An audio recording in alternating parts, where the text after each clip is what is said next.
welcome to The Writer's Dream. Our show is a show where authors are able to talk about how they write their books, how they publish them, and how they market their books. We are on Facebook. We have a page called The Writer's Dream. Please, if you have any questions, address them to Facebook. I look at that website very often. We are also on YouTube. All of our shows are on YouTube. We have about 100 interviews so far. And newly, we are on Pinterest. So if you're interested in the show, please take a look at our social media. And we'll be happy to answer any questions. If you are an author and you're interested in being on the show, please go on to my website, which is just my name, Linda Maria Frank, and so you can find the contact information there. Our guest today is Roland Allnach. He is a repeat offender here at The Writer's Dream. He is a writer of short story anthologies, and his short stories, to me, because of the era I belong to, are reminiscent of thriller, Twilight Zone. The Other Side, yes, and Twilight Zone, and a little bit of Stephen King in there too. They're very, very interesting, a little science fiction, a little mysticism, very, very entertaining story. So, Roland, tell us about how you got into writing anthologies of this type. First of all, give me a description of, a better description than what I gave of your stories. Okay. I was really inspired by classical literature. So those types of stories written when you go back through Tolstoy, Homer, Shakespeare, Kafka, that whole range. The way they treat characters, develop characters, the way they bring people to life on the page, that's really lit a fire under me to really write and expand and try to get published and be an author. But I always had an interest growing up in reading science fiction and horror movies, so I just thought it's interesting to take those familiar mechanisms, those time-honored mechanisms of literature, and apply them to these new and different or just strange ideas and make them feel all the more striking because you have a character investment, because it's alive on the page. Well, I think in this day and age, we have more strange coming down the pike than we've ever dreamed possible. So it's definitely a fertile field for writing these kinds of stories. So tell us about your first book. Okay, my first book, Remnant, it was a combination of science fiction, speculative fiction. Really, it's 3 different novellas. It's about characters trying to rediscover their moral centers and their identity in the face of really strange situations that are thrust upon them. It is a science fiction setting, so it does take place towards the future. It's 3 different settings for the 3 different stories, but as the book progresses, there is almost a regression from the abstract technological aspect to the personal aspect, and that's how the thematic loop of the book closes. So it brings home the strange situations inside people, the characters, until they settle themselves. Well, why are, I don't write science fiction, why are science fiction stories always, not always, but oftentimes set in the future? Well, part of the original idea with science fiction is to give you a viewpoint, to separate your viewpoint from the common and the everyday. That makes sense. And through that, it's allegory. Through that, give you another perspective to now look back and see things in a different light. With science fiction, you can drape the familiar with the new and unexpected, but underneath the idea is always that, that there are certain hallmarks to the human character, and now you can highlight those through situations, foreign and future situations, that you create within the framework of your story. The challenge of science fiction is trying to keep that new setting cohesive and logical rather than having it break down. But that's, challenge is always the fun of creating the story. Absolutely a challenge. Now, this book won an award? Yes, Remnant won 5 awards. Oddities and Entities has won 8 awards. That's my second book. Wow. So extremely happy with that critical and award success. Well, we were co-award winners. Yes, we were. I actually won another one with them. Excellent. I entered it a second time. This is the author show. Right. 50 great writers you should be reading. Yes. That's actually number 13, but so oh, that's great. I don't try to attribute that directly because I try to lead it as more as that's something for my writing in general, authors you should be reading. So, yeah, it goes with oddities and entities, but it's really for my writing in general. So, yay to that. All right, so what's, they're both, all three books are anthologies, Yes. but is there a different theme in these two before we get to prison? Yes, with Remnant, like I said, it was more for characters trying to find their inner truth. That's something that I think resonates through all the stories I write. One of your prime literary elements is catharsis, internal struggle, so that's always going to be there.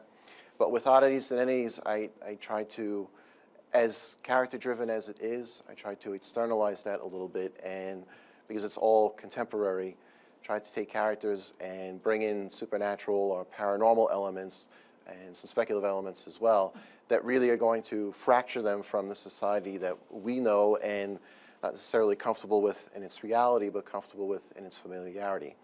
So the characters are all somewhat on the fringe, they're outsiders, so to speak. That at once aids the strange things that come into their life, but it leaves a fertile ground for them to already be thinking a little bit outside the box. So while they can then blend with the new things coming into their life, it allows for the more, say, philosophical aspects of the story, where they can look back and try to employ ideas that maybe most of us would not consider to resolve their differences and find some kind of harmony to their existence. So definitely these are stories that have a very different twist to them. Yes, I like to think that as a writer, one of the things that sets my stories apart, is that while they are entertaining from the first read, I try to layer them so that upon a second or a third or hopefully a fourth or more reading, the reader continues to get extra meaning out of them. Because to me, that's life in general. You live your life, and hindsight, you look back and your brain has a natural inclination to put things in order. Hindsight allows you to look back at your life and see things that maybe you didn't appreciate while things were happening. But in hindsight, you understand how your personality drove decisions you make or created opportunities that you had, situations that you experienced. So I like to weave that element into my stories so that upon a second read, there's a little bit of foreshadowing that people may not appreciate the first time reading through or perceive the first time reading through. It's subtle, but it brings the story more together as a cohesive whole, just like hindsight would bring your life together. So your story is really two layers. It's probably more than that, but there's the story. There's the stuff that happened. And then the second layer that I see is what happens to your character, how your character grows through the story, which I think is the thing that makes literature live. Right. Makes stories live. I mean, I love to read Stephen King, but I don't really like to read about vampires. I don't like, vampires, that's all like weird. Okay, but what happens to me is I'll read his story and I fall in love with the characters and what's happening to the characters. The characters are immersed in this nutsiness, to my way of thinking, because like you, I have a scientific background and everything's very ordered and logical and, God forbid we should believe in the mystical. But, I mean, not that I don't, but the characters draw me in. They always draw me in. I want to see what happens to them, and I want them to survive, and I want them, because the stories sometimes are such that you don't know if they're going to survive. So, yeah, I think most people, when they're reading a story, it's the sympathy with the characters that holds them. Fine if you have a good setting and a good story. Right. But it's got to be the characters. Well, character is really the reader's portal into the story. One of the little things I like to say over again is that if it's not real for your character, it's not going to be real for your reader. It's true. So if your characters go through the story and they're not really affected by it, they don't seem emotionally invested in it, the reader isn't going to feel a reason to be invested in it. And that's not just to say if something happens, the character should be scared. It's the thought process. It's the internalization. Because that's something that goes on in every person, maybe subconsciously. But one of the nice things with prose is you get to explore that level as well with introspection. Right. I think as long as you're bringing out what the characters are feeling, it doesn't necessarily have to be what you feel. I mean, you can read a book about a serial killer, and you're certainly not going to think like the serial killer. But what will draw you in is understanding how that thought process is going on. So I think that's very important. How about Prism? Let's talk about Okay, Prism. This is Prism. your latest. Yes, this is my latest book. So excited to have this one out. This is a combination of my published short fiction, previously published short fiction, which has won a few awards as well, and the other half of it is new unpublished pieces. And my goal with this book, one of the things I liked looking back as I was publishing my short stories leading up to my first two books, was seeing how, in retrospect, my literary voice, my writing itself developed. Because you know yourself as an author, when you start in this business, you have to settle into yourself. Like any other creative pursuit, it is a performance, so to speak. And until you gain that confidence of knowing where you are really comfortable in presenting your work, you really can't go beyond and develop into something new. So what I enjoyed with looking back at my short story track record was seeing how what ideas were developing more through different stories. And even though they're all different settings, different genres, each one is its own piece, there's that underlying element that continued to develop. So what I wanted to do with the book, putting them together, was one, give them a fresh edit to bring them up to where I feel my skills are now. Mm-hmm. And two, to really just take a reader by a hand and take them on a journey from one end of the scope to the other and lead them through different genres, different narrative forms, prose form, poetic form, tragic form, and just try to explore literature itself. And I think a lot of that comes from my inspiration from classical literature. I love the writing itself, you know, reading other people's writing. It's really what lights the candle underneath me and gets me going to do this. And to have that all together and have a diverse collection, you know, it's always a risk when you do something different.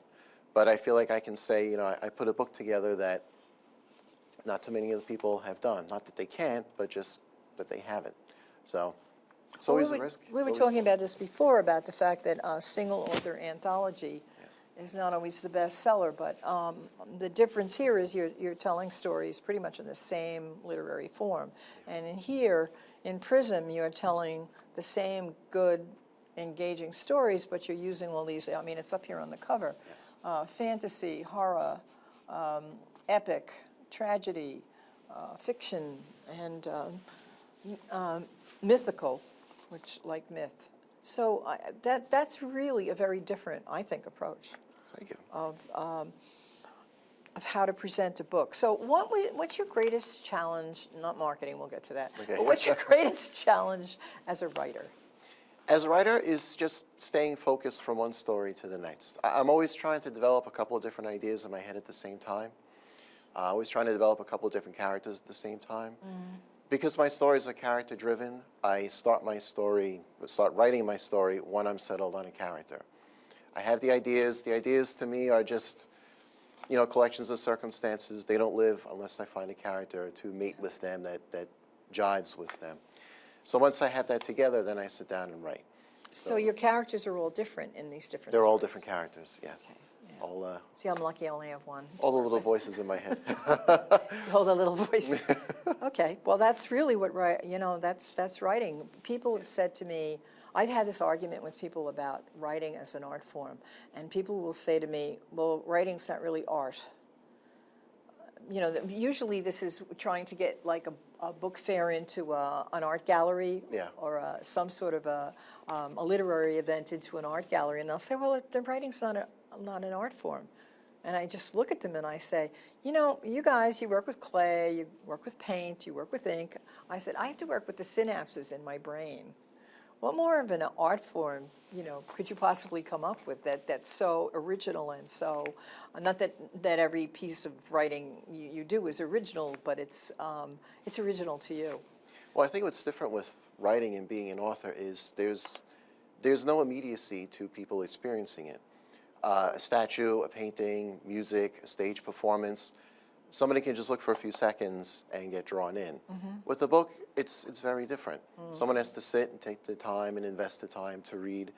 I think that's part of why authors are so respectful of their readers, because they understand that, knowing having written the book, the process, the time, the emotional investment involved.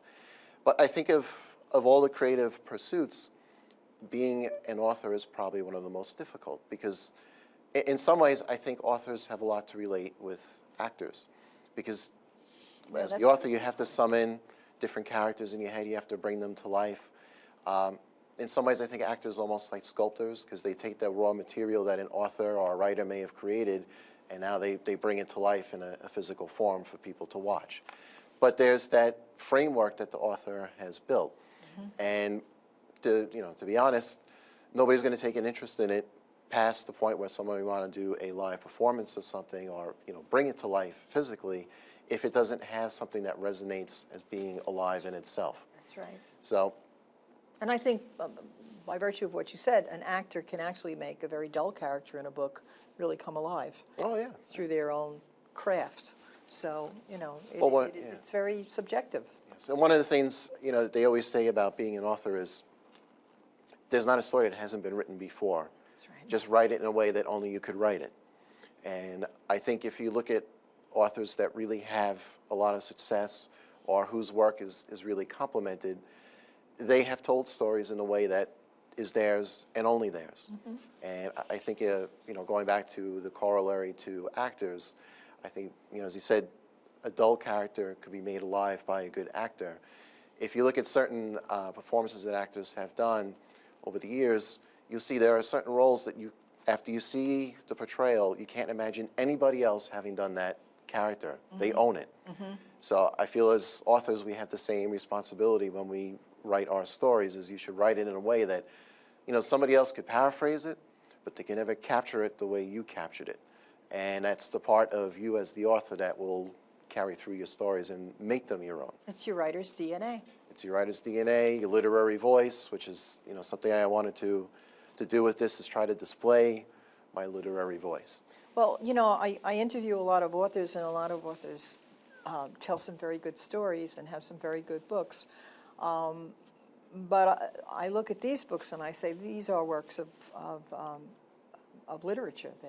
They have they transcend that bestseller, good story type of label, and I would consider these as really good literature. I've seen you on other venues doing readings, and the stories are really, really good and so beautifully written. Oh, thank you very much. Greatest challenge to the author? Greatest challenge to the author? Well, that would be marketing. After your book is written, it's always marketing. Yes. And and I've went through this myself. I think every author goes through it. When you do your first book, the publication date comes, and you think, okay, I'm on the bus. Let's get ready for the ride, and you realize that it's not going anywhere. Bus ain't going anywhere. That's right. There's no driver. There's no one on there but you. You have to take it by the nose and lead it along. And it's a huge learning curve. Requires a lot of dedication. And the word I always use is persistence. You have to persist. It's just like they say that you should write every day. Well, you have to market every day. Yeah. Just about every day. And I know myself, I say, I want a day off. I just want a day off from this. And I'm doing a blog tour, as you are, and the questions from the interviewers are, well, how many hours a day do you spend writing? Well, ask me how many hours a day I spend writing text for websites and answering your questions and various kinds of blurbs for the book. I spend a lot of time writing that, or articles that support my writing. And I would love to get down to that fourth book and write it. So yeah, it's really, and it's such a challenge. I like what you said about how you market, because you said that selling a one-author anthology is very difficult. There's not a big market. So tell me about how you went about making sure that people would see this one-author anthology. Well, I started with the idea of doing a one-author anthology because they say you should try to do something different. So I figured, well, this is what could set me apart. Was not quite aware how apart that would set me. The anthology market it's kind of a curious creature, because most of the anthologies that are better known in the book business are ones that are supported by publishers from the get-go. They say we want to recruit stories for a particular theme, and they're building the publicity for the book as the stories are being submitted and accepted. So by the time the book comes out, you can have people really anxious to read it because it's been hyped for so long. As a single author anthology, you don't have that benefit. You know, you're working within your author's realm there, your little mindset. Your book comes out, and now you have to market it. What I discovered with my first book is that so much of the marketing business and the publicity world is geared towards novels. So to try to fit that, you're really trying to fit a square peg in a proverbial round hole. But I figured, well, what could I do that could set me apart, and from not just other anthologies, but just set me apart as an author, build a foundation, the author's so-called author's platform. So I started looking at what do good books have in common? They have good professional reviews, and they have awards. So I started submitting and collecting my reviews, and it was, it's very comforting and very gratifying, but it's nice when reviews come back, and I have to say with all three books, the professional reviews have been overwhelmingly positive. Yeah, I've read them, and they are overwhelmingly positive. They're actually really good. Yeah, it's a little surprising sometimes when I'm like, hey, they're talking about me. Yeah. But that in conjunction with the awards, and there's no guarantee with these things. You don't know how well your book is going to be reviewed till it's reviewed. You don't know how you're going to do in an award competition until the competition passes and you find out whether you've been recognized or not. But these are things that I feel, not only for the individual titles themselves, but as an author, this builds your awareness. Now you can go around and you can say, I've won multi-awards, or whichever particular award you want to cite if you want to target a particular market. The critical acclaim from professional reviewers, I think, has a worth that is almost understated, because they are professional reviewers. Their critiques, while being objective, will also have a little subjective element in there. But while it's great to have ordinary readers, regular people, basically your market, your people, read your book and like it, I think a lot of times their interest in a book they don't know can be shaped by awards, professional reviews, things that are considered impartial, things that are looked upon as weighing one title against another, such as an award. So I think people can really warm up to that. I also think because of the fact that your books are works of literature, rather than a one-shot bestseller type thing, I think that's the way to go. And I think the thing that we find the most difficult as authors is the time that it takes for recognition. Yes. You have to think about all of the authors out there who languished their lives and were never recognized till they died. Right. And I'm not really looking forward to that. But it is a time-consuming. First of all, you have to look at the profession and the number of people you are competing with, the number of books, let's put it that way, that you're competing with. I used to give a workshop, probably still would do the workshop on self-publishing, and people would say, well, when do you expect your book to be successful? And it's always in a library or a bookstore, and I go like this, and I say, look at all these books in this bookstore. I said, they all got written, they all got published, they all got into the bookstore, into the library. How many of each book do you think is sold each day? And that gives you like a perspective of what you're up against. Well, I think a big misconception about authors, I should say, is that you get a book published, now it's simple. There's going to be money, there's going to be fame, there's going to be this big reader base, and it's a misconception I think the market itself is partially responsible for, because the idea of fast, easy success will draw people. This brings in submissions to publishers. It brings in marketing dollars to advertisers. So there's a certain momentum there that they want to present to people. But for those of us inside the industry who have been published, it's a real eye-opener to realize just how difficult it is. And when you look at the statistics for even books that have made the bestseller list, these are authors, while they may have much greater name recognition, if you look at the dollars and cents behind that, it's really not what people would expect it to be. And in some cases, it can be shocking. So Yeah, certainly an uphill battle, but I think that the nice thing with writing, even though, like we were saying before, that having that immediate impression that you can do with other creative forms, it's a very gradual slope for your snowball to roll down. But if you have that persistence to stick with it, one, you will learn a great deal along the way, which I think will only help your writing. But when you do start to get a little momentum, at that point, if you have a couple of titles behind you, not only does that help you support you because you have other things for people to read, but I think people can really get a sense of who you are and where you want to go with your writing, and you can build a reader base that way. You have to be patient. It's like push-pull is a marketing term, but I think in reality it is very much a push-pull situation. You have to try to push your books out there, try to push to get attention, and then wait for your writing to stand on its own and then pull people in. Because if what you do in any creative pursuit, if the substance is not there, you may draw attention right off the mark, but it's not going to linger. It's going to be forgettable, Yeah, and that's that. I think that's something that, if you're serious about it, you know, if you're not in it just to get that bestseller, that's what you think about. So let me repeat about your books. This is Roland Allnach, and he has written 3 wonderful anthologies. If you really like the different, the outre, the out there, then I really suggest these books. It's Remnants. I think it's Remnants, Oddities and Entities, Yep, whichever Remnants, way it went. Oddities and Entities, and then Prism.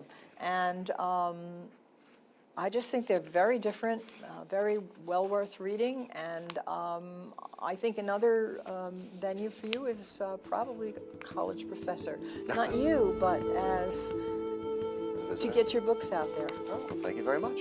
So Thank you very much. it was a pleasure having you. Yes, thank you.